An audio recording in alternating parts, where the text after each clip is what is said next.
The planet designated N7742 was officially classified as incompatible with known life.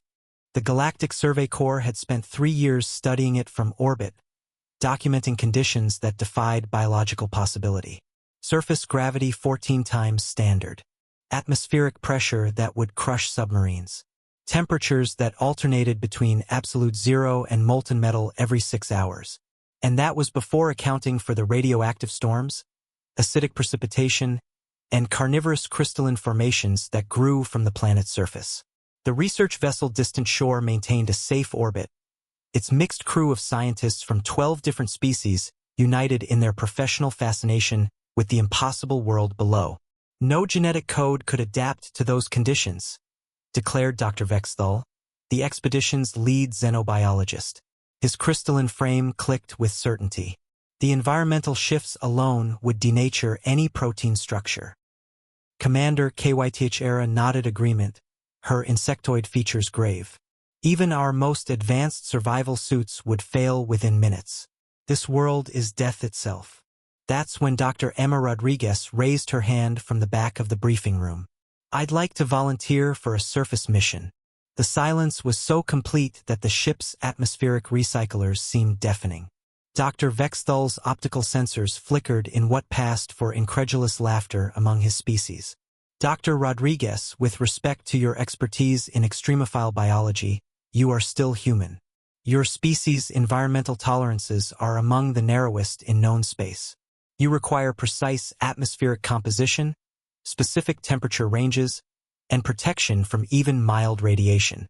Emma stood, her modest frame dwarfed by the alien scientists around her. With respect, Doctor, you've never asked a human what we actually need to survive. 3 days later, despite unanimous scientific consensus that she would die within seconds of landing, Emma's modified shuttle touched down on N7742 surface during what the orbital crew had dubbed the slightly less immediately lethal phase of the planet's cycle. The last transmission they received was Emma's voice, calm and professional. Landing successful.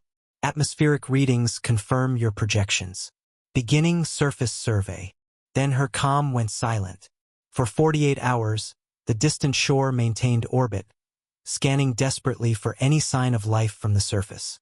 The crew held vigil, running continuous sweeps through the radioactive interference.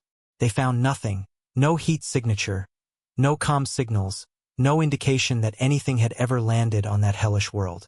Commander KYTH-era was preparing the memorial service when the proximity alarms triggered. Something was ascending from the planet's surface. Emma's shuttle rose through the toxic atmosphere, its hull scarred and pitted but intact. It docked with mechanical precision and the airlock.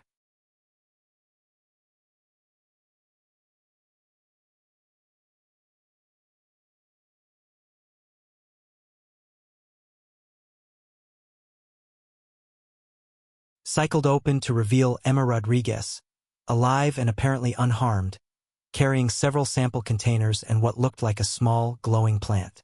Dr. Vexthal ran every medical scan in his database. Impossible.